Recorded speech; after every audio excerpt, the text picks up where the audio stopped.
The lens cap slipped from my trembling fingers, clattering against the concrete floor of the warehouse.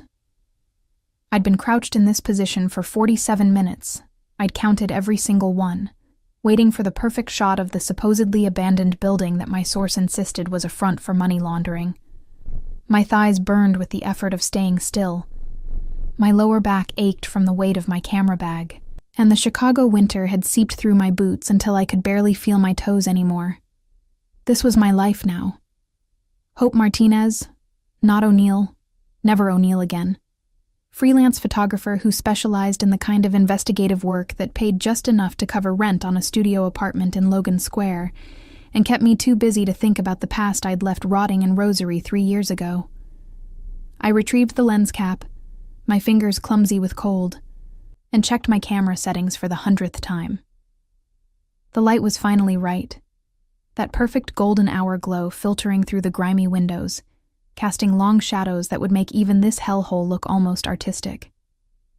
I needed 3 more shots to complete the series for the Tribune, and then I could go home, take a scalding shower, and pretend that my hands weren't shaking from something other than the cold. The vibration of my phone nearly made me drop the camera. I swore under my breath, always silent, always careful not to draw attention, and pulled it from my pocket. Unknown number, Chicago area code. I let it go to voicemail, as I did with most calls these days. The fewer connections, the safer. But then it buzzed again. Same number. Then again. My stomach tightened with a familiar dread, the kind that had become my constant companion since leaving Rosary. I answered on the 4th ring, keeping my voice low. Martinez. Ms. Martinez. This is Detective Chen, Chicago PD. I'm calling about... I hung up before she could finish. The police didn't call with good news, and I'd learned the hard way that getting involved with any kind of law enforcement, even as a witness or informant, meant questions. Questions led to background checks. Background checks led to Rosary. And Rosary led to everything I'd spent 3 years running from. The warehouse suddenly felt too small, too exposed. I packed my camera with practiced efficiency, my movements automatic from years of leaving places quickly. It was only when I stood that I noticed the black SUV idling across the street, its windows tinted so dark I couldn't see inside. It hadn't been there when I arrived. My heart kicked against my ribs, hard enough that I could feel it in my throat. I forced myself to walk, not run, toward the exit. The SUV didn't move. Maybe it was nothing. Maybe I was paranoid. Maybe... Hope O'Neill. The voice came from behind me, and I froze. Nobody in Chicago knew that name. Nobody. I'd been so careful, had changed everything. My last name, my social media, even my goddamn hair color from honey blonde to dark auburn. I'd erased Hope O'Neill from existence. I turned slowly, one hand already reaching for the pepper spray in my bag, and found myself looking at a man I didn't recognize. Mid-30s, expensive suit barely visible under his open coat, the kind of face that was meant to be forgettable except for the eyes. Those eyes had seen things, done things. I knew that look. I'd grown up around men who wore it like armor.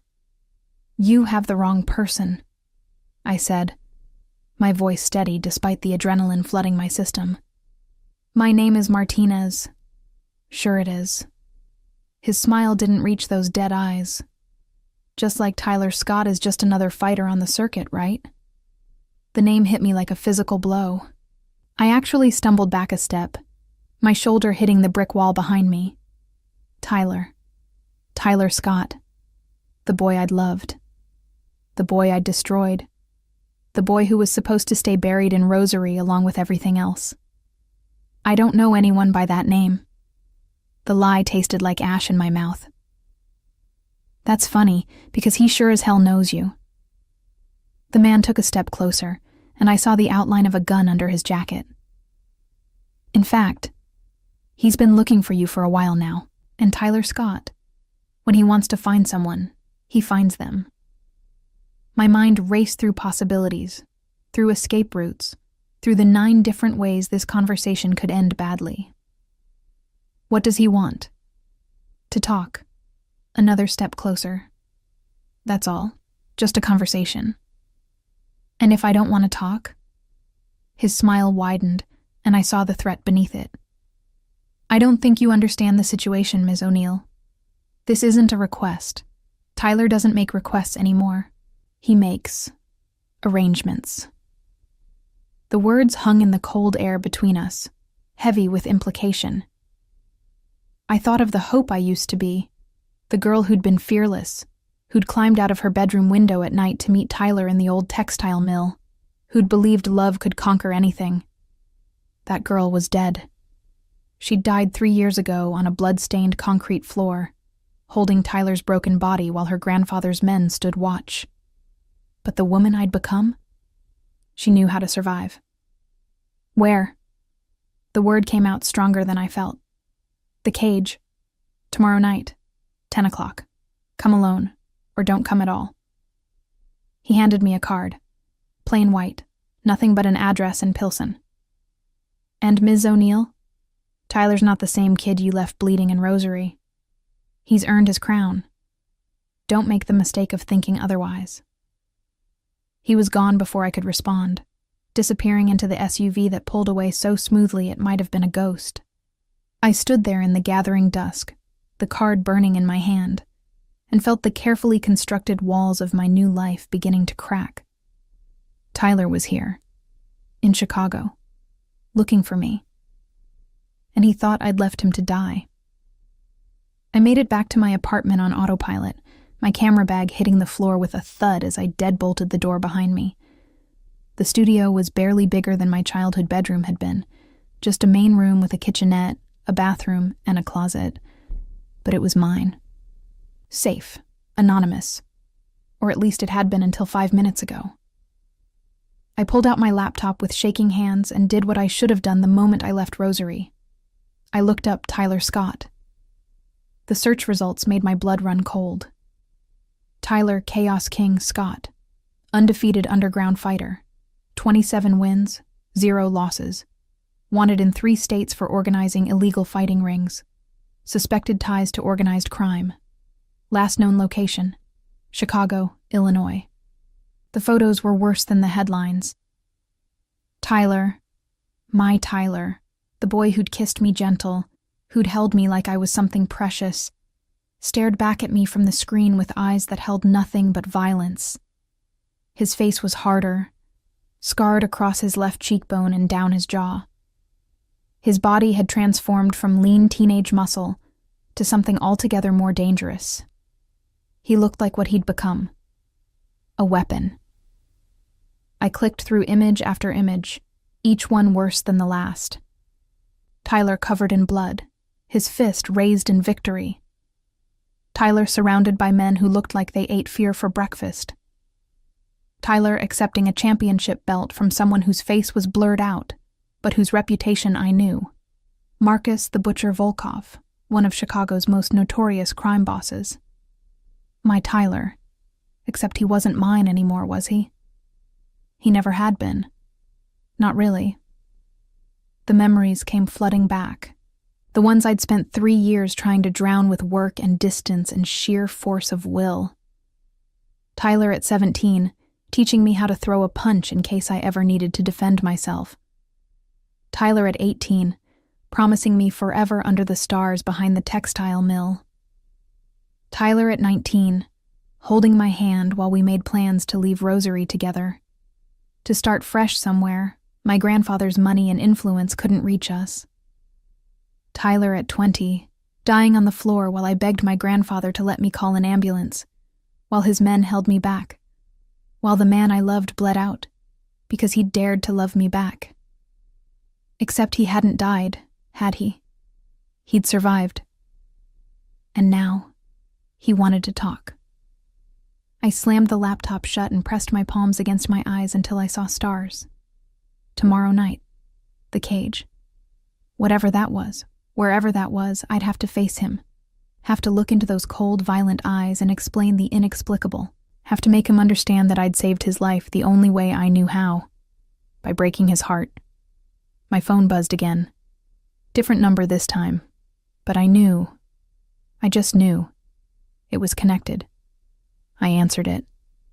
Hope O'Neill. Not a question, a statement. A woman's voice, smooth as silk, sharp as glass. I hear you've been summoned to the cage. Who is this? Someone who knows what you did 3 years ago. Someone who knows what your grandfather did. Someone who thinks maybe, just maybe, Tyler Scott deserves to know the truth. A pause. Be careful tomorrow night, Ms. O'Neill. The cage isn't just a place. It's a test. And Tyler? He doesn't forgive easily. The line went dead. I sat there in my darkening apartment, surrounded by the photographs I'd taken of other people's secrets, other people's lies, other people's sins, and realized with perfect, terrible clarity that I'd been running toward this moment since the night I left Rosary. Tyler Scott wanted answers, and I was the only one who could give them to him, even if those answers destroyed us both all over again. Because the truth about that night wasn't just complicated. It was catastrophic. And tomorrow, I'd have to decide. Tell him everything and watch him hate me for it, or stay silent and let him believe the lie that had kept him alive. Either way, the girl who'd loved Tyler Scott with everything she had was gone. But the woman who'd survived her, she was about to walk straight into the lion's den, and God help them both. I didn't sleep, didn't even try. Instead, I spent the night doing what I did best: research.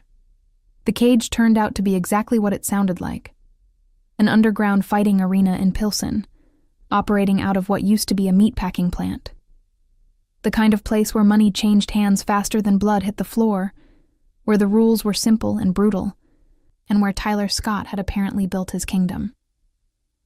My laptop screen glowed in the darkness of my apartment, casting blue light across the wall of research I'd assembled over the past 6 hours. Fight records, news articles, police reports that never quite stuck, witness statements that mysteriously disappeared. Tyler had risen through the underground circuit like a man possessed, leaving broken bones and shattered reputations in his wake. But it was the timeline that made my stomach twist with guilt so sharp I could taste it. 3 months after that night in Rosary, Tyler's first recorded fight. No formal training, no backing, just raw fury and a death wish. He'd won, barely, but he'd won. Then he'd fought again, and again, and again. 27 fights in 3 years. Some lasting minutes, others ending in seconds. All of them brutal. All of them wins. I traced my finger across the scar on my wrist, the thin white line I'd gotten from the broken glass on the warehouse floor that night. Tyler had scars too now. I'd seen them in the photos. But his weren't from accidents. His were from a life spent fighting because fighting was the only thing he had left. Because I'd taken everything else. My phone buzzed at 6 a.m. Unknown number. Again. I was starting to collect them like terrible souvenirs. Ms. Martinez, this is Detective Chen again. I really need to speak with you about... I told you. I can't help you. I kept my voice flat. Professional. Give them nothing. It's about Tyler Scott. My finger hovered over the end call button. What about him?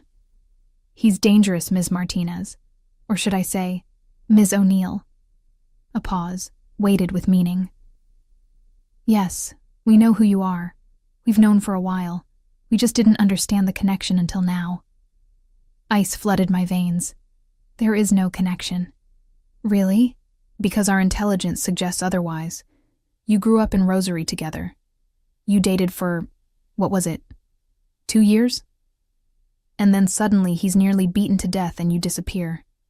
3 months later, he surfaces in the underground circuit, building an empire on violence. That's quite a coincidence. Life is full of coincidences, Detective. Not like this. Her voice hardened. Tyler Scott is a suspect in multiple felony assaults. He's connected to organized crime, illegal gambling, and suspected in at least 2 disappearances. Whatever hold he has over you, whatever history you share, it's not worth protecting him. I'm not protecting anyone. The lie came easily now, smooth as glass. I haven't seen Tyler Scott in 3 years. Then you won't mind if we put you under surveillance? For your own protection, of course. My hand tightened on the phone. Am I being charged with something? Not yet. Then this conversation is over. Don't call this number again. I hung up before she could respond, but the damage was done. The police knew about Tyler and me. They knew about Rosary. And if they knew, then my carefully constructed anonymity was already compromised. I had maybe hours before this whole thing exploded in my face. The day crawled by with agonizing slowness. I tried to work, tried to edit the photos from yesterday's shoot, but my hands shook too badly to hold the mouse steady. Every car that passed on the street below made me jump. Every notification on my phone sent my pulse racing. At 4 p.m., a package arrived. No return address. Just my name, Hope O'Neill, written in block letters that made my skin crawl. Inside was a single photograph. It took me a moment to understand what I was seeing. The image was grainy, taken from a distance but clear enough. Me, 3 months ago, standing outside the Tribune building. The date stamp in the corner made my blood run cold. November 15th. 3 months ago. Tyler had known where I was for 3 months. He'd been watching me for 3 months. Beneath the photo was a note, handwritten in the same block letters. You've gotten good at hiding, Hope, but you were never good enough. See you tonight. T. I dropped the photo like it was burning me. Tyler hadn't just found me. He'd been studying me, learning my routines, my habits, my life. The thought of him watching me from the shadows, knowing where I lived, where I worked, made my apartment feel suddenly suffocating. I grabbed my phone and did something I hadn't done in 3 years. I called a number I'd memorized but never dared to use. It rang 4 times before a familiar voice answered. Well. Hope O'Neill. I was wondering when you'd call. Siobhan. The name came out rough, almost angry. My best friend from Rosary. The only person besides Tyler who'd known all my secrets. How did he find me? Hello to you too. I could hear the smile in her voice, that particular blend of amusement and accusation. 3 years of silence, and that's the first thing you say to me? Siobhan, please. A sigh. He's been looking for you since the day you left. Do you really think you could disappear without him eventually figuring it out? Tyler's not the same kid you knew, Hope. He's got resources now. Money. Connections. And he's got something else too. What? Motivation. The kind that comes from spending 3 years believing the love of your life betrayed him. The words hit like a punch to the gut. I didn't betray him. I saved him. Did you? Siobhan's voice went cold. Because from where I'm standing, it looks like you let your grandfather destroy him and then ran away to avoid watching the aftermath. You don't know what happened that night, don't I? I know Tyler ended up in the ICU with a fractured skull, broken ribs, and internal bleeding. I know you disappeared the same night and never looked back. I know your grandfather made it very clear that if Tyler ever came near you again, they'd finish what they started. A pause. What I don't know is why you didn't fight for him, Hope. Why you let them win. Because if I'd fought, Tyler would be dead. The words stuck in my throat, too heavy to voice. It's complicated. It always is with you. Siobhan's voice softened slightly. Look, I'm not calling to judge you. I'm calling to warn you. Tyler's coming for answers, and he won't accept half-truths. He's not going to stop until he understands why you left. And Hope? When he finds out the truth about that night, the whole truth, I don't know if love or hate will win. There's nothing left to win, I said quietly. We're different people now. Are you? Because from where I'm sitting, you both look like people running from the same ghost. She paused. Be careful tonight. The cage isn't just Tyler's kingdom. It's his jury and executioner. Don't give him a reason to condemn you. The line went dead, leaving me alone with the photograph and the weight of 3 years of secrets. At 9:15 p.m., I stood outside the cage, dressed in dark jeans, combat boots, and a leather jacket that had cost me a week's pay, but made me feel slightly less vulnerable. The building looked exactly as abandoned as it should, all broken windows and rusted metal siding. But the line of expensive cars parked along the street told a different story. This was where Chicago's underworld came to play. The man at the door, a different man than yesterday, but cut from the same cloth, looked me up and down with barely concealed disdain. Name: Hope O'Neill. Something flickered in his eyes. Recognition, maybe respect, maybe pity. He's waiting for you, 2nd floor. Follow the sound of the crowd. I didn't need to follow the sound. I could feel it, a low rumble that vibrated through the concrete walls, punctuated by roars that sounded almost inhuman. The smell hit me as I climbed the stairs. Sweat, blood, money, and desperation all mixed together into something that made my stomach turn. The 2nd floor opened into a massive space that must have once held conveyor belts and machinery. Now it held something else. A chain-link cage in the center, surrounded by bleachers filled with people who looked like they'd kill you for $1 and wouldn't lose sleep over it. And in the center of it all, in the cage, stood Tyler Scott. He was mid-fight, his opponent a mountain of a man who outweighed him by at least 50 pounds. But Tyler moved like water, like violence made fluid, every punch calculated, every dodge precise. I watched, frozen at the top of the stairs, as he systematically dismantled his opponent with a brutality that made my breath catch. This wasn't the Tyler I remembered. This was something else entirely.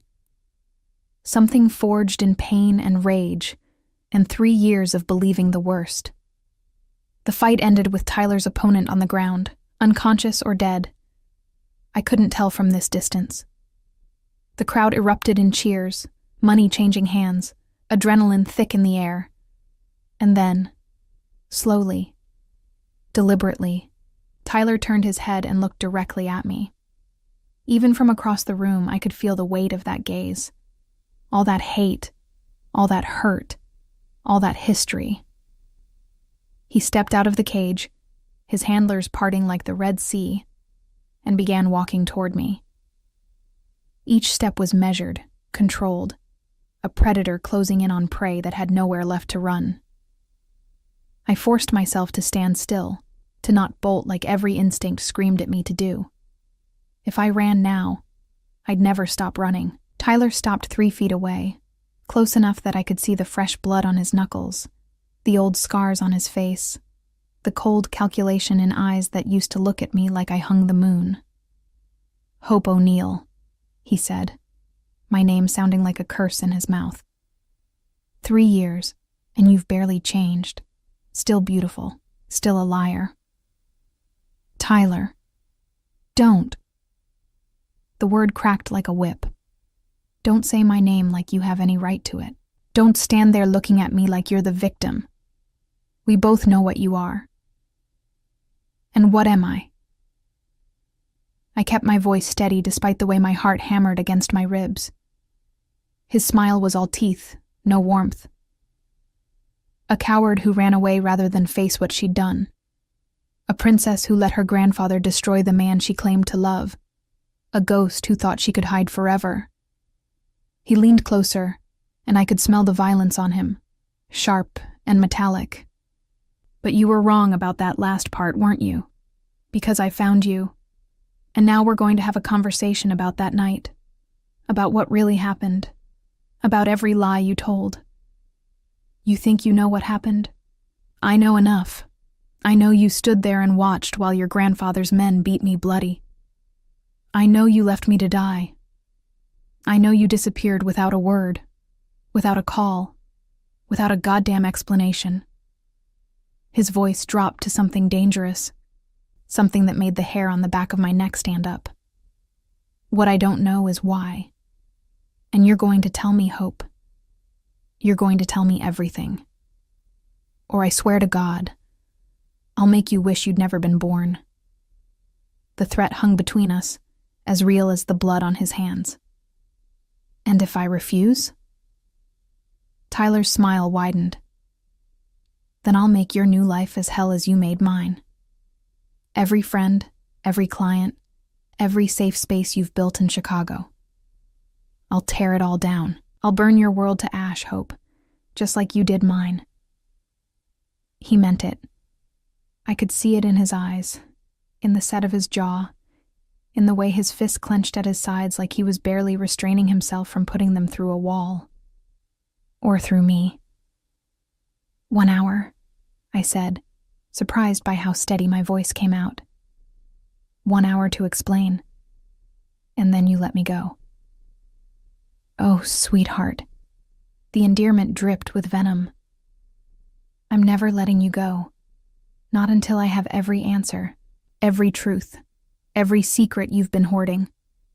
You're mine now, Hope. You've always been mine. And it's time you remembered that. Before I could respond, his hand shot out and gripped my wrist, not hard enough to hurt, but firm enough to make his point. Come with me. We have a lot to discuss. And as he led me through the crowd, past faces that looked at me with curiosity and hunger, toward a door marked private, I realized with crystal clarity that this wasn't just a confrontation. This was a reckoning. And Tyler Scott didn't take prisoners. He took payment. The question was, what currency would he accept for 3 years of hell? And did I have enough to pay? The private office was exactly what I expected from Tyler's empire. Bare concrete walls, minimal furniture, and a desk that looked like it had survived wars. The only decoration was a punching bag in the corner, stained with what I desperately hoped was just sweat. Tyler released my wrist and moved to lean against the desk, arms crossed, studying me like I was a particularly interesting specimen under glass. His chest still heaved slightly from the fight, and I could see the definition of muscle through his blood-stained shirt. The boy I'd known had been lean and hungry. The man before me was something carved from violence. Sit. He gestured to a metal folding chair. I'll stand. It wasn't a request. Something dark flickered in his eyes. But then, you never were good at following orders, were you? That's what got us into this mess. I sat, if only to avoid the fight that was brewing in the air between us. What do you want to know? Everything. Tyler pushed off the desk and began to pace, a predator wearing a path in the cage. But let's start with the basics. Why that night? We were going to leave together. We had a plan. And then suddenly your grandfather's men show up at the mill, and you're with them. The memory crashed over me like a wave. The textile mill, abandoned for years, had been our place, where we'd stolen hours away from Rosary's judgment, where Tyler had promised me a future that didn't include my grandfather's money or his expectations, where I'd believed, for a brief and beautiful moment, that love was enough. I didn't bring them there, I said quietly. I never would have. Then how did they know? Tyler's voice rose. How did they know exactly where to find us? Exactly when we'd be there? Unless you told them, Hope. Unless you betrayed me. I didn't. The words stuck in my throat, 3 years of guilt choking them off. It's complicated. Complicated. He laughed, bitter and sharp. That's your explanation? 3 years of thinking you set me up, 3 years of hating you, 3 years of building myself into something that could never be hurt like that again. And all you can say is, it's complicated? I stood, unable to sit while he raged. You want the truth? Fine. My grandfather had us followed. Had probably been following us for months. waiting for the right moment to make his move. That night, he told me either I came with him quietly or you'd leave in a body bag. Tyler went still. Dangerously still. So you made a choice. I made the only choice I could. My voice broke, and I hated myself for it. I went with him. I thought if I cooperated, if I agreed to never see you again, he'd let you live. How noble. The words dripped with sarcasm. And the beating? Was that part of the deal too? I flinched. No, that was punishment. For corrupting me. For thinking he could touch what belonged to the O'Neill family. So they beat me until I couldn't stand, until I was choking on my own blood, until I was sure I was dying, and you just watched. I begged them to stop. The memory made bile rise in my throat. I screamed until my voice gave out. I tried to get to you, to help you, but they held me back. And when it was finally over, when you were unconscious and bleeding, my grandfather leaned close and whispered in my ear, "If you ever try to see him again, we'll finish the job." Tyler's jaw clenched. And you believed him. Of course I believed him. You don't know what he's capable of. What he's done to people who crossed him. There are bodies, Tyler. Actual bodies. People who challenged him. Who threatened his empire. Who dared to love the wrong person. I took a step closer. I watched him order your death. And I knew that the only way to keep you alive was to disappear completely, to make him think I'd given up, that you weren't worth it, that I'd move on. So you left me there, bleeding and broken, without a word. I called an ambulance the second we were far enough away. I made sure you'd be found, that you'd get help. My voice dropped to a whisper. I saved your life, Tyler. No. He closed the distance between us in 2 strides, and suddenly he was there, inches away, his presence overwhelming. You saved yourself. You chose the easy way out. You let your grandfather control you like he's controlled everything else in your miserable, privileged life. The slap came before I could think, my palm connecting with his cheek with a crack that echoed in the small room. We both froze, shocked. Tyler's hand came up to his face, touching the red mark blooming there, and for a moment, just a moment, I saw the boy I'd loved underneath the violence. The boy who'd taught me to be brave. The boy who'd promised me the world. You think I wanted that life? My voice shook with 3 years of suppressed rage. You think I enjoyed being Hope O'Neill? Perfect granddaughter, heir to blood money and corruption? I hated it, Tyler. I hated every second of being who I was supposed to be. The only time I felt real was with you. Then why didn't you fight harder? The question came out raw, vulnerable. Why didn't you find a way back to me? Because every day I stayed away was another day you got to live. Tears burned behind my eyes, but I refused to let them fall. Every day was another day my grandfather thought I'd moved on, that you weren't a threat anymore. If I'd come back, if I'd tried to find you, he would have killed you. No warning, no second chance, just dead. Tyler turned away, his hand raking through his hair in a gesture so familiar it made my chest ache. So you sacrificed us both. You damned me to this. He gestured around the office, at the empire built on violence. And you damned yourself to a life of hiding. Yes. That's not love, Hope. That's cowardice dressed up as nobility. Maybe it is.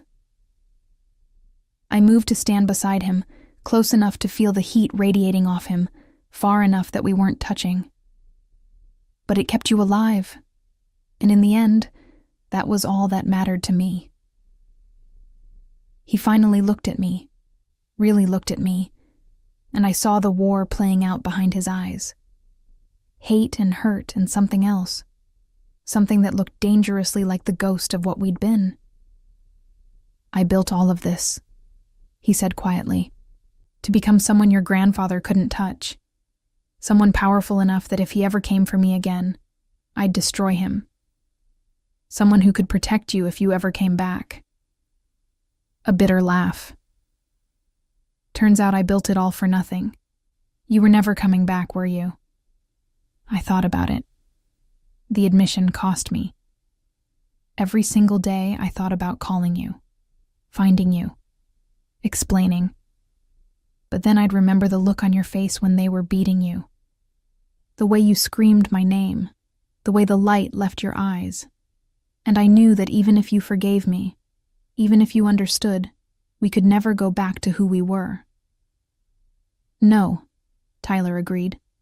We can't. Because that Hope and that Tyler, they're dead.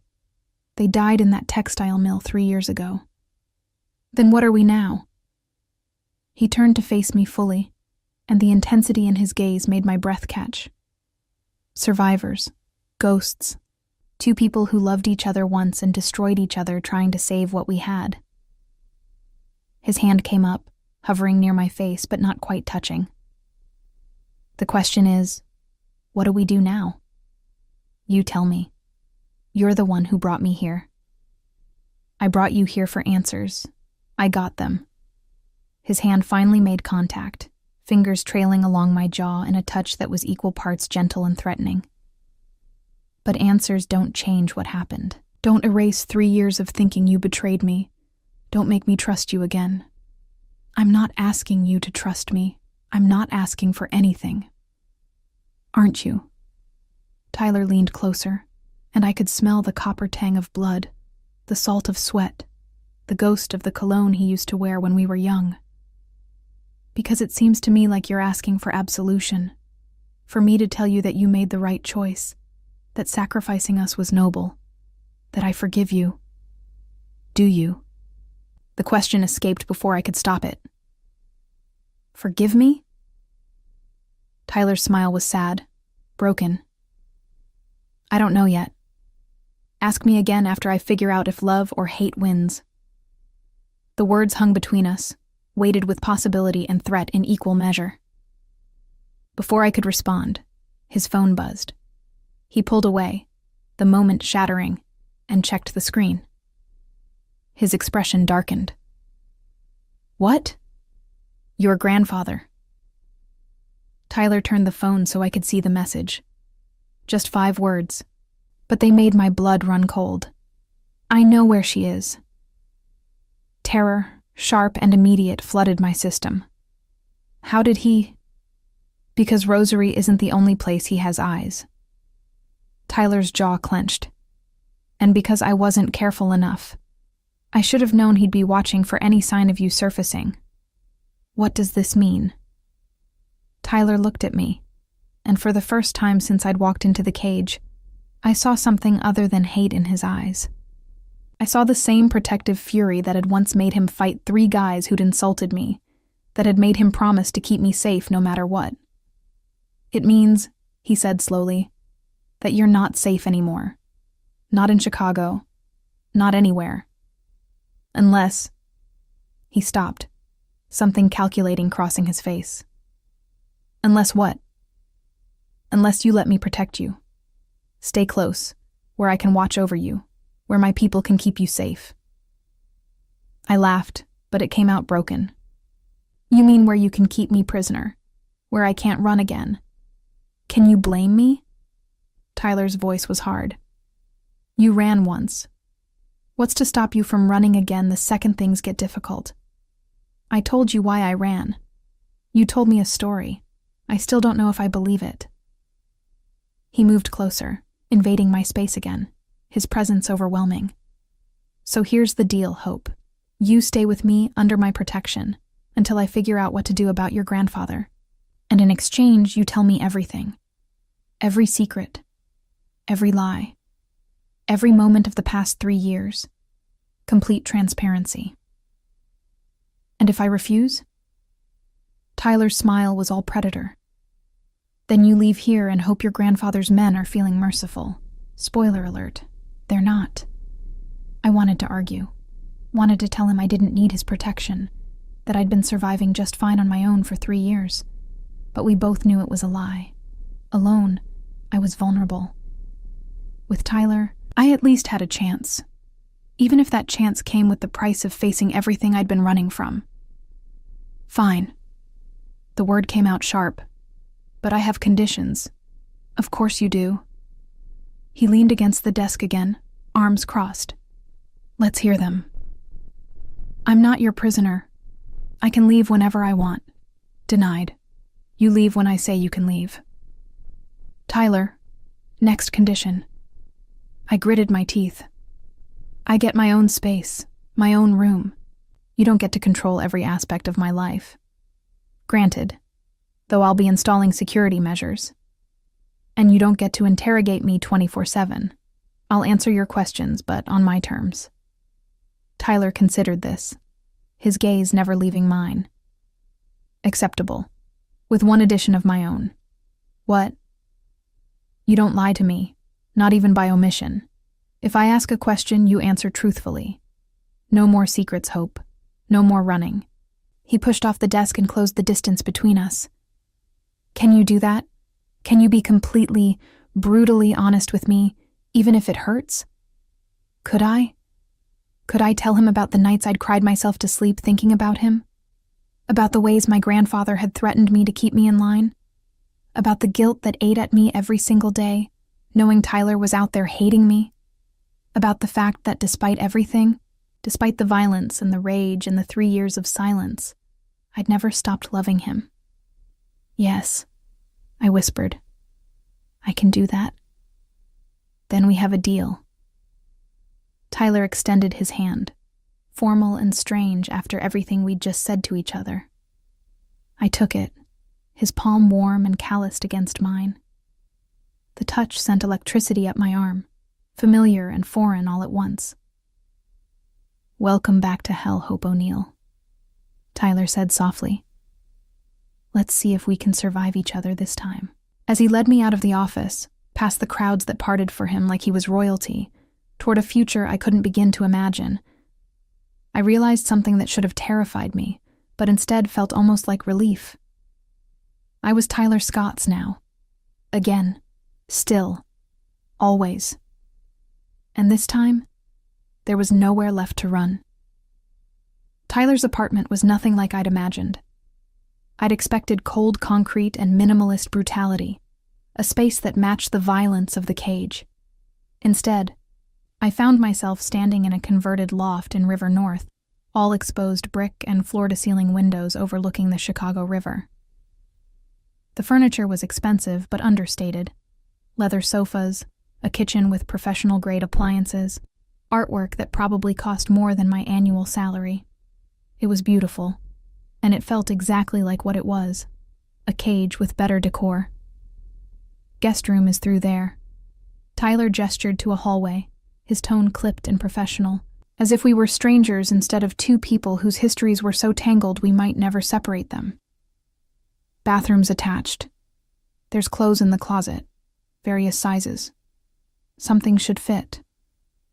I turned to stare at him. You just have women's clothes in random sizes lying around? I have resources.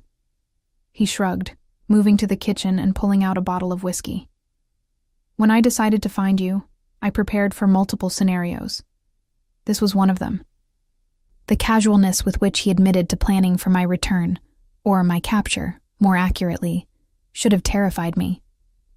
Instead, I felt a strange sort of resignation settling into my bones. Tyler had spent 3 years building himself into someone who could control everything around him.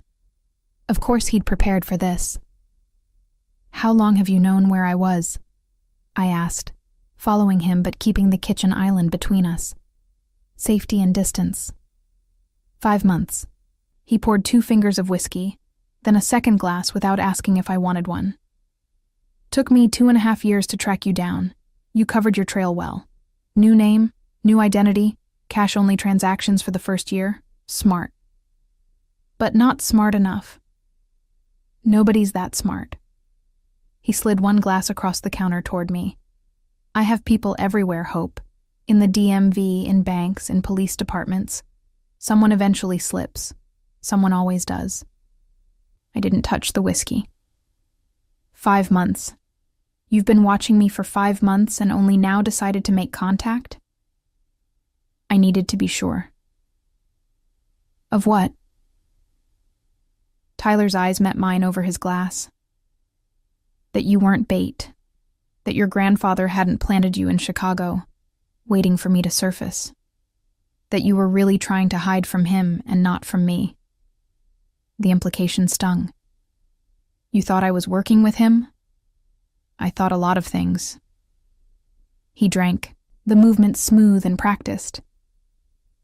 Most of them dark, some of them true. But I watched you, Hope. I watched you work yourself to exhaustion for pennies. I watched you jump at shadows. I watched you look over your shoulder every time you left your apartment. His voice softened, just slightly. And I started to wonder if maybe you'd been telling the truth about that night.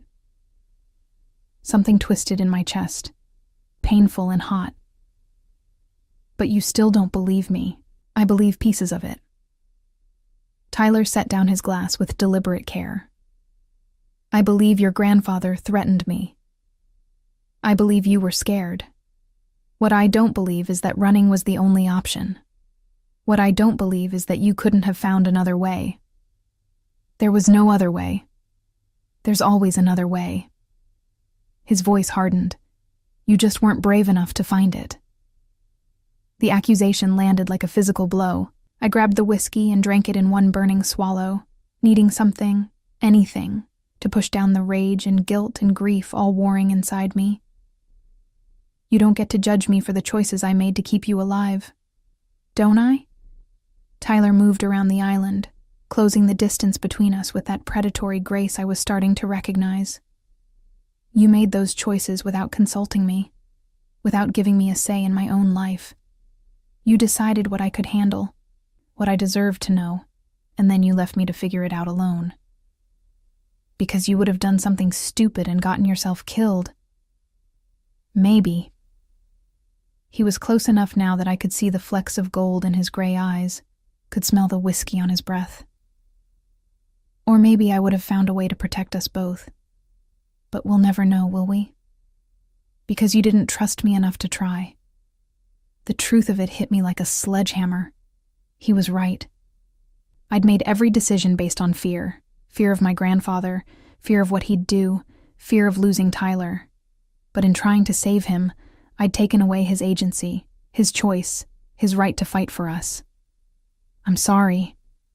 The words came out broken. I'm sorry I didn't trust you. I'm sorry I ran. I'm sorry for everything. Tyler studied me for a long moment, his expression unreadable. Then he did something unexpected. He reached up and touched my face, his calloused fingers gentle against my cheek. I don't want your apologies, Hope. I want the truth. All of it. Starting with why your grandfather is contacting me now, 3 years later. The touch sent electricity through my system, familiar and dangerous. I forced myself to step back, breaking the contact. I don't know. I haven't had any contact with him since I left Rosary. But you know him better than anyone. What's he playing at? I moved to the windows, needing distance to think clearly. The Chicago River glittered below, dark and serpentine. My grandfather doesn't do anything without a reason. If he's reaching out to you now, it means something's changed.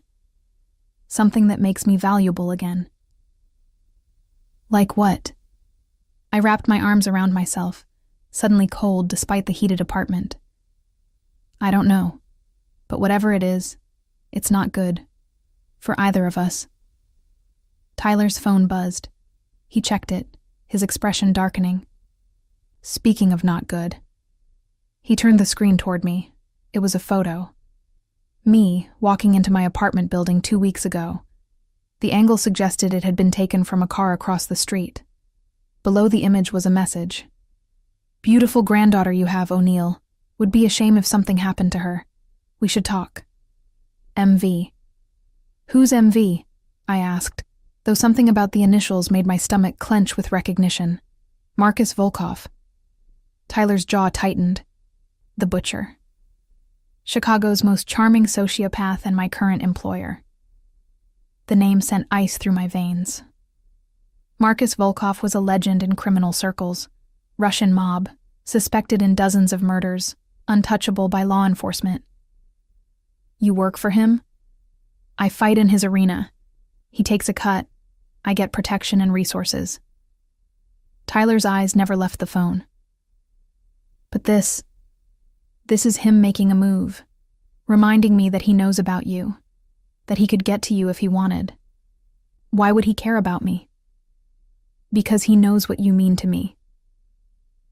Tyler finally looked up, and the raw vulnerability in his gaze made my breath catch. Or what you used to mean to me. And in his world, that makes you leverage. The realization settled over me like a shroud. I've put you in danger. Just by existing, just by being found, I've made you vulnerable. No. Tyler crossed to me, his movements deliberate. Your grandfather made me vulnerable the night he tried to kill me. Volkov is just capitalizing on it. But here's the thing, hope. I'm not the same kid who got beaten bloody in a textile mill. I've got power now, resources, men who'd kill for me. But not enough to protect against Volkov and my grandfather working together. Not alone, no. He leaned against the window frame beside me, close, but not touching. Which is why we need to be smart about this. Why you need to stay here, where I can keep eyes on you 24/7. You mean where you can control me. Control, protect. In this case, they're the same thing. Tyler's voice was firm. I'm not letting anyone touch you, Hope. Not Volkov, not your grandfather, not anyone. Whatever else is broken between us, that much hasn't changed. I wanted to argue, wanted to insist I could take care of myself, but we both knew it was a lie. Alone, I was a target. With Tyler, I at least had a fighting chance. What are the rules? I asked finally. If I'm staying here, under your protection, what does that mean? Tyler considered this. You don't leave the building without me or one of my men. You don't contact anyone from Rosary. No friends, no family, nobody who might leak information. You keep your phone on you at all times, and you answer when I call. That's a prison. That's survival. His voice softened slightly. I know it's not what you want, but it's what we have right now, until I can neutralize the threats, until I can figure out what your grandfather and Volkov are planning. You're safer locked down tight. And what do you get out of this? The question came out sharper than I intended. Besides the satisfaction of having me exactly where you want me? Tyler turned to face me fully, his expression unreadable. I get to make sure you don't disappear again. I get to prove to myself that keeping you safe matters more than hating you for leaving. And maybe, I get to figure out if there's anything left of what we had, or if it's all just ashes now. The honesty in his voice made my throat tight. This wasn't just about protection. It was about Tyler trying to reconcile the girl he'd loved with the woman who'd destroyed him. About second chances and old wounds and whether love could survive being buried alive. And if there's nothing left, I had to ask. If all that's left is hurt and anger and guilt, then at least we'll know. Tyler reached out, his fingers catching a strand of my hair, tucking it behind my ear in a gesture so familiar it made my chest ache. At least we'll have tried. Before I could respond, a knock at the door shattered the moment. Tyler's entire demeanor changed, going from vulnerable to lethal in a heartbeat. His hand moved to the small of his back, where I now noticed the outline of a gun tucked into his waistband. Stay here. His voice was all command now. Don't move until I tell you. He crossed to the door with that fluid violence I was starting to recognize, checking the peephole before visibly relaxing. He opened the door to reveal a woman, late 20s, dark hair pulled back in a severe bun, wearing tactical gear that suggested she was more than just a friendly visitor. "Boss." She nodded to Tyler. Then her eyes found me. "This her?" "Yeah." Tyler stepped aside to let her in.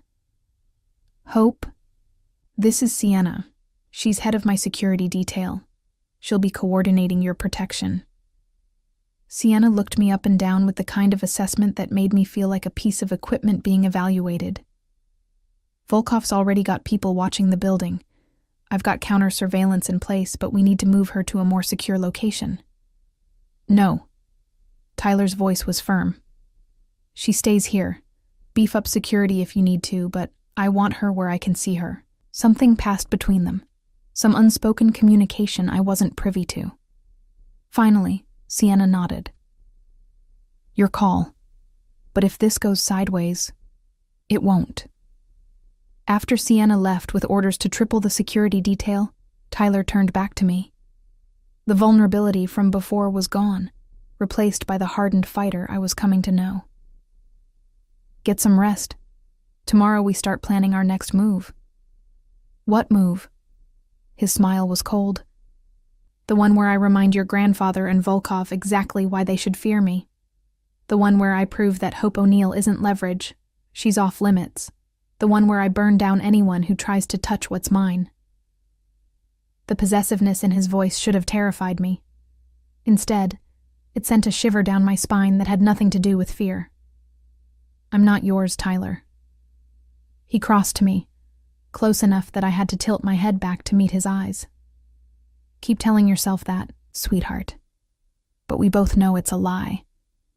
You've been mine since the moment I saw you sneaking cigarettes behind the school when we were 16. You were mine when you climbed out your window to meet me. You were mine when you let me touch you, kiss you, love you." His hand came up to cup my face. "And you're mine now, even if you hate me for it. Even if I hate myself for still wanting you." "Tyler." He kissed me before I could finish. Not gentle, not tentative, but hard and desperate and full of 3 years of rage and longing. I should have pushed him away. Should have reminded him that we were broken, that too much had happened, that some wounds don't heal. Instead, I kissed him back. It was like falling into fire, hot and dangerous and impossible to escape. His hands tangled in my hair, his body pressing mine against the window, and for just a moment, we weren't the people we'd become. We were Hope and Tyler, 2 kids from Rosary who'd loved each other stupid and paid the price. Tyler pulled away first, his breathing ragged, his eyes dark with desire and something more complicated. "That was a mistake." "Probably." My voice was steadier than I felt. "It can't happen again." "No, not until I figure out if I forgive you." "I understand." We stood there, inches apart, both of us breathing hard, both of us lying through our teeth. Because that kiss hadn't been a mistake. It had been inevitable, and it would definitely happen again. Tyler stepped back, running a hand through his hair in frustration. "Your room is through there. Lock the door if you want. Not that it'll keep me out if I decide to come in." "You wouldn't." "Don't test me, Hope. You might not like what you find." He left me standing there, disappeared into what I assumed was his own bedroom, leaving me alone with the taste of whiskey and regret on my lips. I made my way to the guest room, found it exactly as promised. Spacious, comfortable, with a closet full of clothes in my size. Everything I could need. Everything except freedom. I lay in bed, staring at the ceiling, and tried not to think about Tyler sleeping down the hall. Tried not to remember the way his hands felt in my hair, the way his mouth moved against mine, the way my body had responded like it remembered something my mind refused to acknowledge. I tried not to think about the fact that for the first time in 3 years, I felt almost safe, even if that safety came with a price I wasn't sure I could afford. My phone buzzed. Unknown number. Again. I almost ignored it, but something made me look. The message was just 3 words. He's coming for you. No signature, no context, just a warning that made my blood run cold. I stared at those words until they blurred, until sleep finally claimed me, until I dreamed of textile mills and blood on concrete, and Tyler's voice calling my name like a prayer and a curse all at once. Tomorrow would bring answers. Tomorrow would bring plans. But tonight, I was Tyler Scott's, prisoner, protected, or something in between that had no name yet. And God help us both. I woke to the smell of coffee and the sound of voices in the living room. For a moment, I forgot where I was. Forgot the past 3 years. Forgot Chicago. Forgot everything except the muscle memory of waking up safe. Then reality crashed back, and I remembered. Tyler. Protection. Prison. The digital clock on the nightstand read 7:43 a.m. I'd slept for 6 hours, the most uninterrupted sleep I'd had since leaving Rosary. My body felt heavy with it, reluctant to face whatever came next. I found clothes in the closet, dark jeans that fit perfectly, a soft gray sweater, boots that looked expensive but practical. Someone had thought of everything. The realization made my skin crawl with the reminder of how thoroughly Tyler had prepared for this. When I emerged, I found Tyler in the kitchen with 2 men I didn't recognize. One was older, maybe 50, with silver threading through dark hair, and the kind of face that had seen violence and decided to make it a career. The other was younger, lean and wired, with the look of someone who never quite stopped moving. All 3 turned when I entered. Tyler's eyes swept over me, something unreadable flickering across his face before he shuttered it. Hope, this is Declan. He gestured to the older man.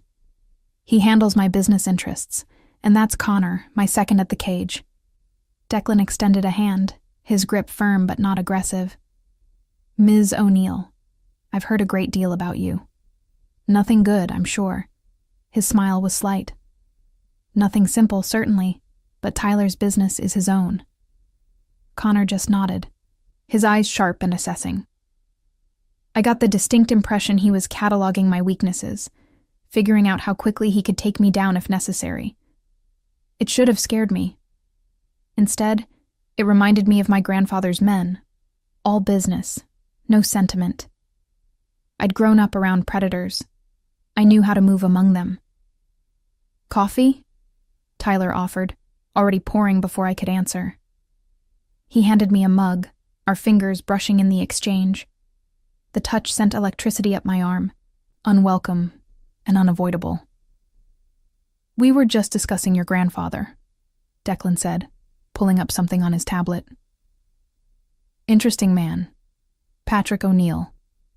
Built his textile empire from nothing, owns half of Rosary's real estate and has his fingers in more pies than we can count. And probably controls the other half through shell companies and blackmail, I added. My grandfather doesn't believe in leaving loose ends. Like you. Connor spoke for the first time, his voice carrying a slight Irish lilt that reminded me uncomfortably of home. Like me, I agreed. I'm the loosest of ends. The one that got away. Tyler leaned against the counter, coffee in hand. Tell them about the night you left, what he said to you. The memory made my stomach turn. He said I had a choice. Disappear completely, change my name, never contact Tyler again, or watch him die. Not quickly, not cleanly, but slowly, painfully, as an example to anyone else who thought they could touch O'Neill property. He called you property? Connor's voice was sharp with distaste. He calls everyone property. That's how he sees the world. Things he owns and things he's going to own. I took a sip of coffee, needing something to do with my hands. I was supposed to marry someone suitable, someone from one of the old Rosary families, someone who would expand his empire, not threaten it. And Tyler was a threat, Declan surmised. Tyler was everything my grandfather hated. Poor Irish, from the wrong side of town. Worse than that, he made me happy. made me think I could have a life outside the one my grandfather had planned. I looked at Tyler, found him watching me with those unreadable gray eyes. That was unforgivable. But he didn't kill you, Connor pointed out. He let you go. Why? It was the question I'd asked myself 1,000 times. Because dead, I'm a martyr. Missing, I'm just a disappointment. And my grandfather can spin disappointment. Tell people I ran off with some boy, proved I wasn't worthy of the family name.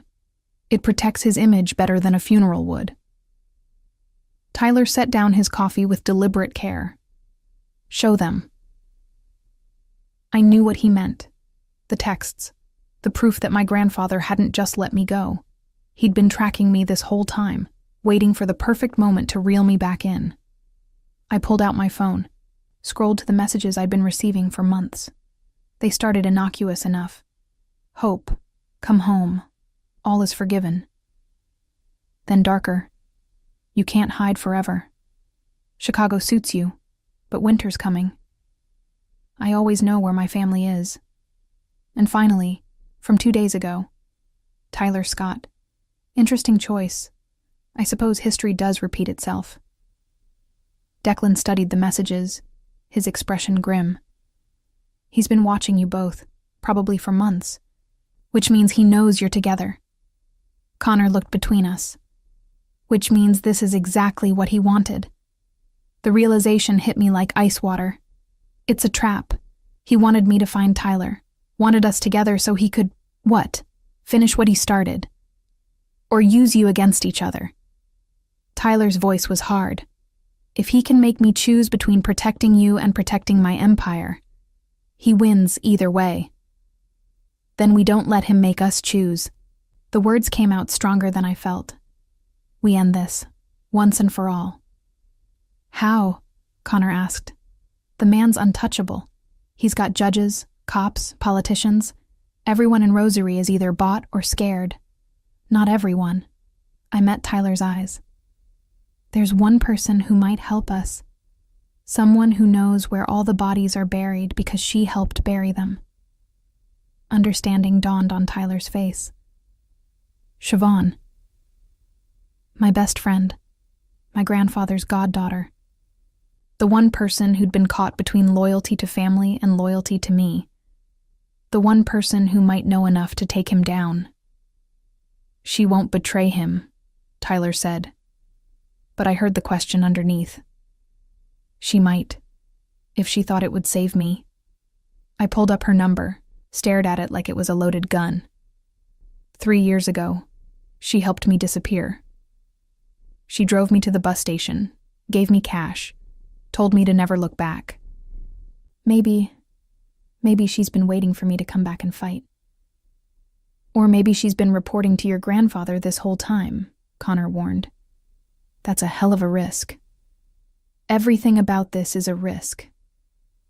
I looked at Tyler. But if we want to end this, we need leverage. We need dirt on my grandfather so damning he can't spin it. So catastrophic that even his connections can't save him. Declan nodded slowly. It's not a bad play. If this Siobhan can get us evidence, financial records, proof of criminal activity, anything that ties him to verifiable crimes, we can take it to the feds. Get him investigated on a federal level where his local influence means less. And while he's fighting that, Tyler added, his mind clearly working through the angles, we dismantle his empire piece by piece, his businesses, his properties, his reputation. We burn it all down until there's nothing left. The plan was brutal, risky, exactly the kind of thing that could get us all killed. It was also our only shot. I'll call her. I dialed before I could second-guess myself. Siobhan answered on the third ring. Hope. Not a question. She'd been expecting this. I heard Tyler found you. You could say that, or you could say I walked into his cage willingly. Funny. That's not how your grandfather tells it. He says Tyler kidnapped you, that you're in danger. I laughed, bitter and sharp. And you believe him? A pause. No, but I needed to hear your voice. Needed to know you're okay. I'm not okay, Siobhan. I won't be okay until he can't hurt us anymore. And I need your help to make that happen. Silence on the other end. Long enough that I thought she might have hung up. Then, what do you need? Hope bloomed in my chest, painful and bright. Everything. Every dirty secret. Every buried body. Every crime he's committed that you know about. I need enough evidence to bury him so deep he never sees daylight again. That's a tall order, Hope. He's covered his tracks well. But not perfectly. Nobody's perfect. And you've been his right hand for 10 years. You know things. Another pause. I'll need time to gather what I have, to make copies without him noticing. A week. Maybe 2. We don't have 2 weeks. Tyler spoke up, loud enough for Siobhan to hear. Patrick contacted Marcus Volkov. They're planning something. We need to move fast. Tyler Scott. Siobhan's voice changed, became sharper. The boy who got beaten half to death and came back as the Chaos King. Patrick talks about you sometimes, mostly with regret that he didn't finish the job. The feeling's mutual. Tyler's voice was ice, but right now we're on the same side. We both want Patrick O'Neill destroyed. Do we?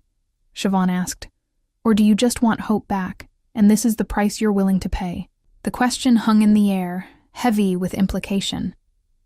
I looked at Tyler, wondering the same thing.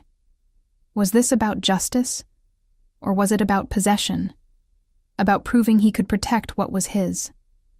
Both, Tyler admitted, his eyes never leaving mine. I want Patrick to pay for what he did, and I want Hope safe. Those things aren't mutually exclusive. No, Siobhan agreed. They're not. Okay, I'll start gathering what I can. But Hope, you need to understand something. When this starts, when we move against your grandfather, there's no going back. He'll know you betrayed him. He'll come after you with everything he has. Let him. The words came out fierce. I've been running for 3 years. I'm done being scared. Brave girl. There was approval in Siobhan's voice and something else. Pride, maybe. I always knew you had it in you. Call me in 3 days. I'll have something by then. The line went dead. I looked at Tyler, at Declan, at Connor. 3 men who were now invested in taking down one of the most powerful men in Massachusetts. 3 men who were doing this, at least in part, for me. Thank you. The words felt inadequate. Tyler moved closer, his hand coming up to cup my face. The gesture was gentle, intimate in a way that made breathing difficult. Don't thank me yet. This is just the beginning. By the time we're done, your old life won't just be gone. It'll be scorched earth. No going back to Rosary. No reconciliation with your grandfather. You'll be cut off from everything you grew up with. Good. I leaned into his touch despite myself. I never wanted that life anyway. His thumb traced my cheekbone. You say that now. But when the dust settles, when Patrick's empire is ashes, you might feel different. I won't. Promise? The question was weighted with something more than words. I promise. Tyler studied my face for a long moment, searching for something. Then he did something that surprised me. He pressed his forehead to mine, his breath warm against my lips. Don't make me regret believing you, he whispered.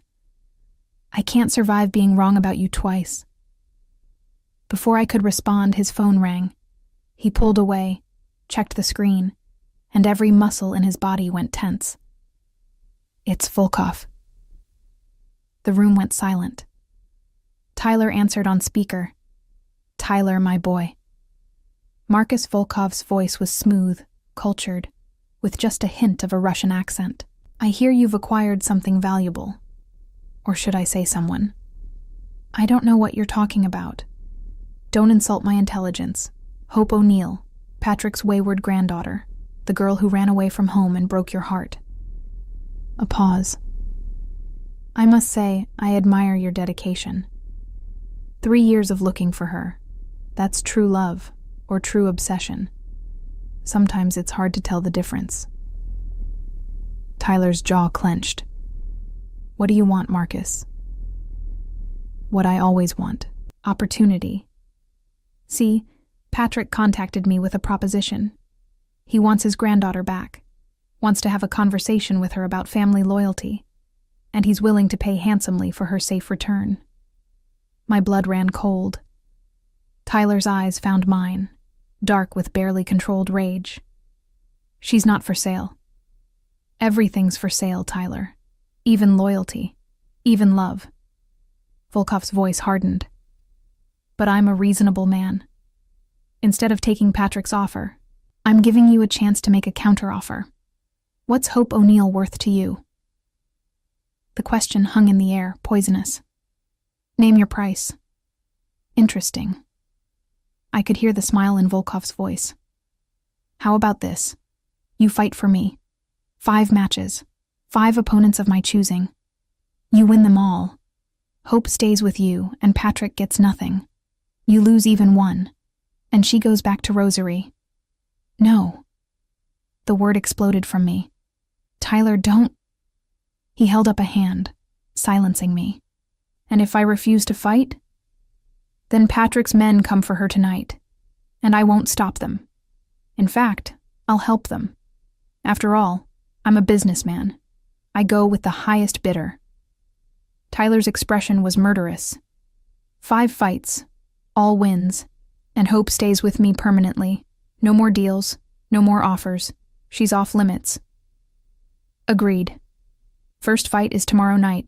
I'll send you the details. Volkov paused. Oh, and Tyler? Patrick's already here, in Chicago, watching. So do try to put on a good show.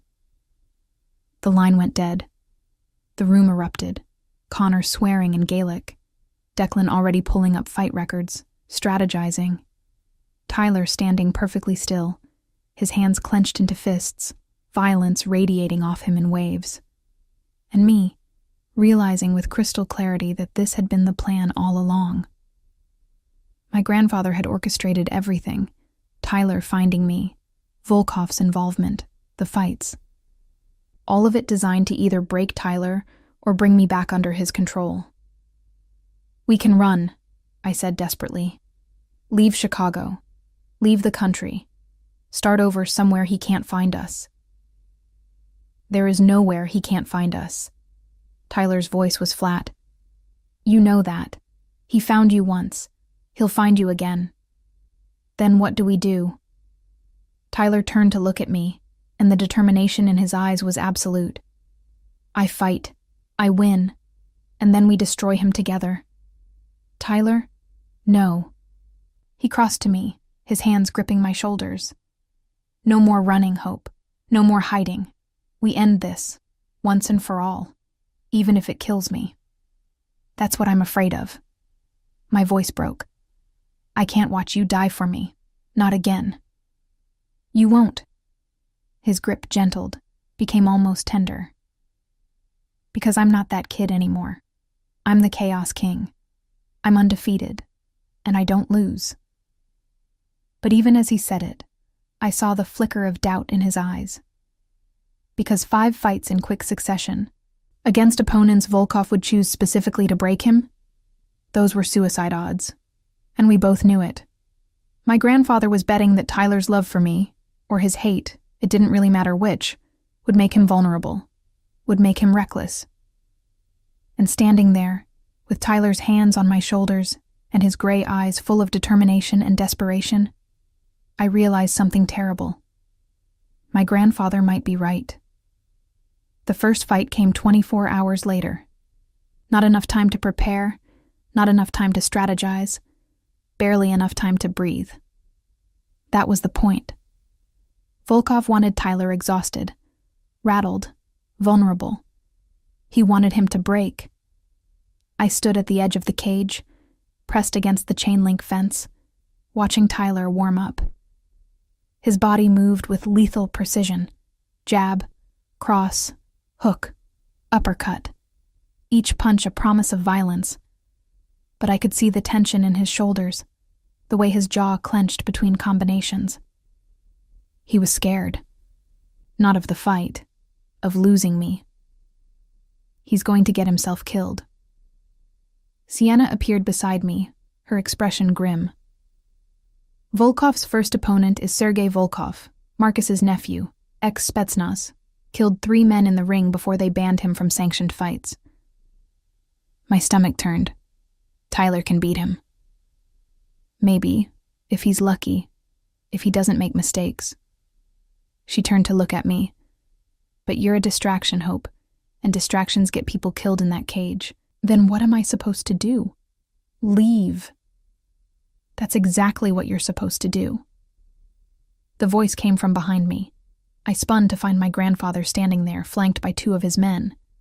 Patrick O'Neill looked exactly as I remembered. Silver hair, perfectly styled. Custom suit worth more than most people's cars. Eyes cold as winter.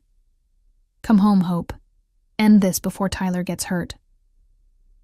You mean before he beats your pet monster? I kept my voice steady despite the fear coursing through me.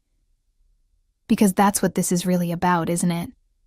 You can't stand that Tyler survived, that he became something you couldn't control. I can control everything. Patrick stepped closer, and I forced myself not to retreat.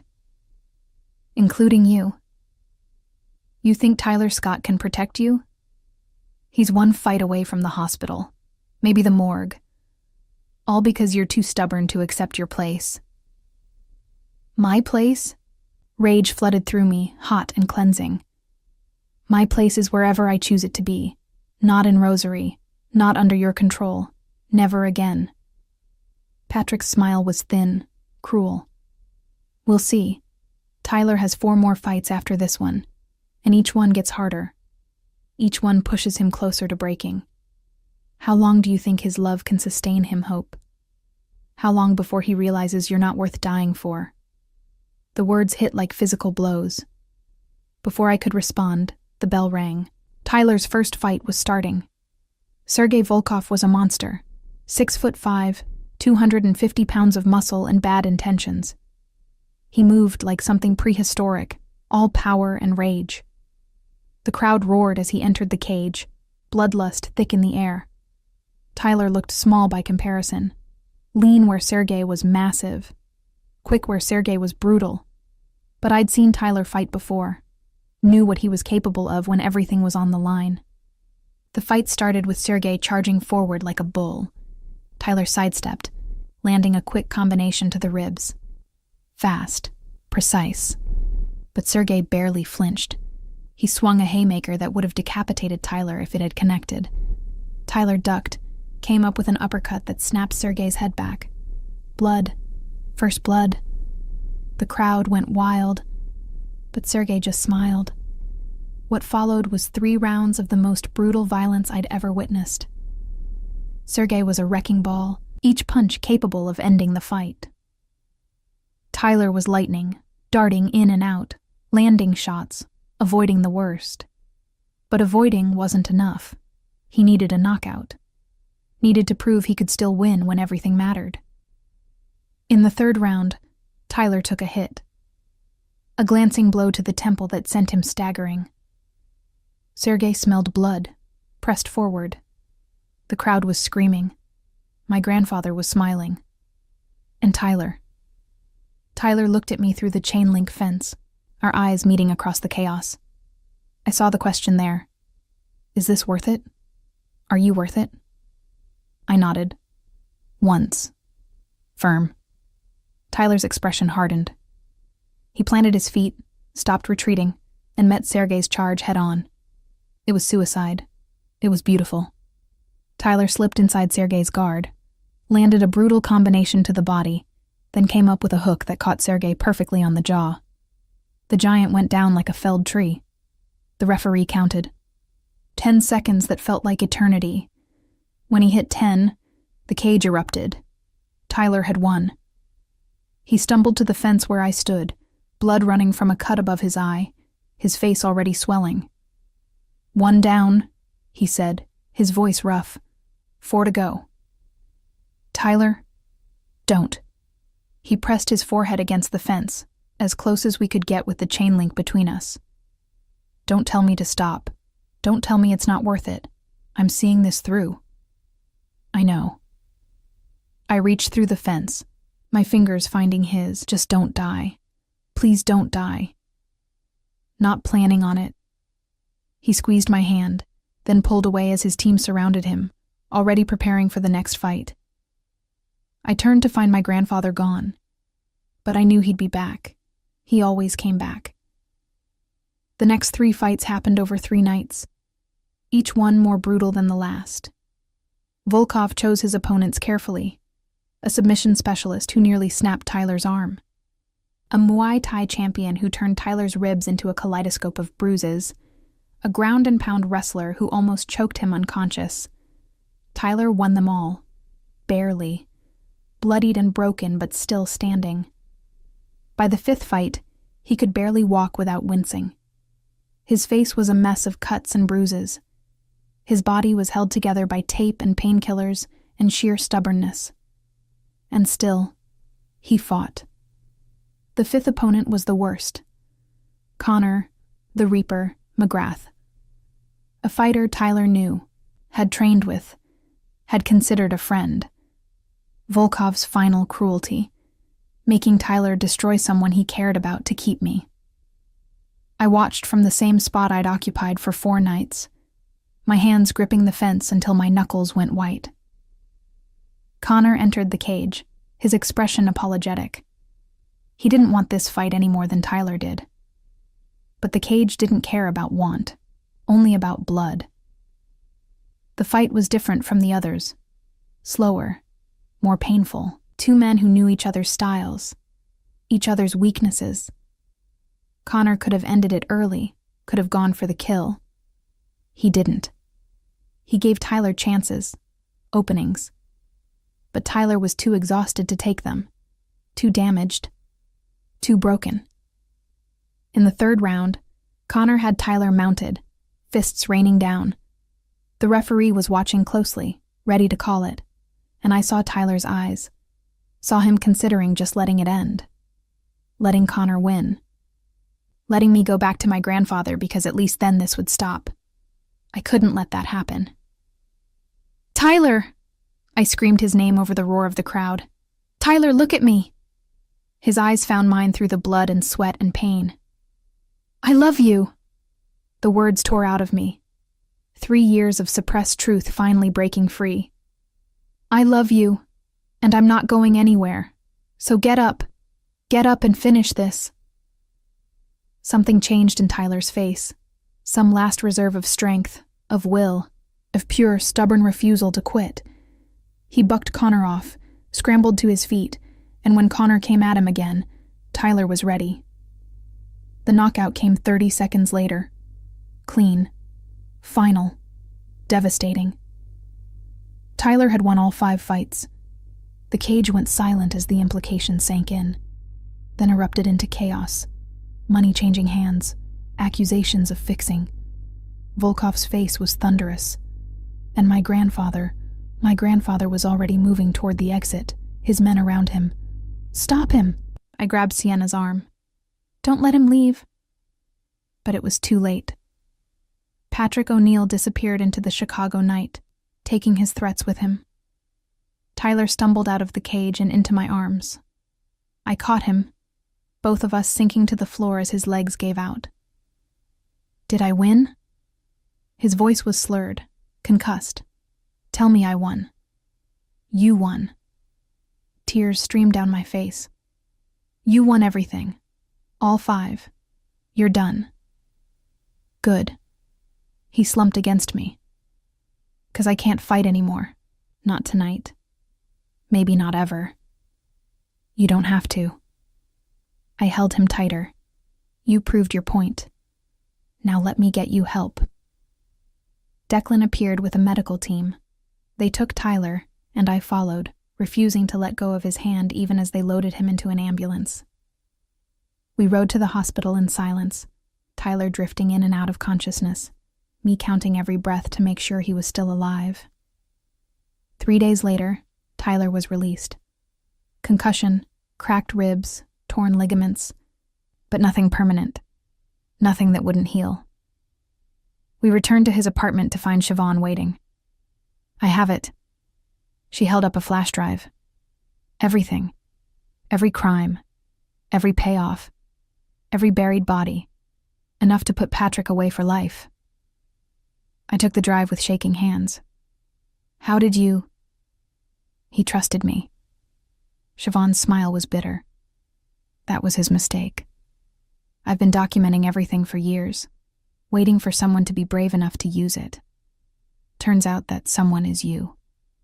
The next week was a blur. Federal investigators, testimony, evidence presented in courtrooms and to grand juries. Patrick O'Neill's empire began to crumble, one indictment at a time. Tax evasion, money laundering, racketeering, murder. The charges kept coming. And through it all, Tyler and I stayed together.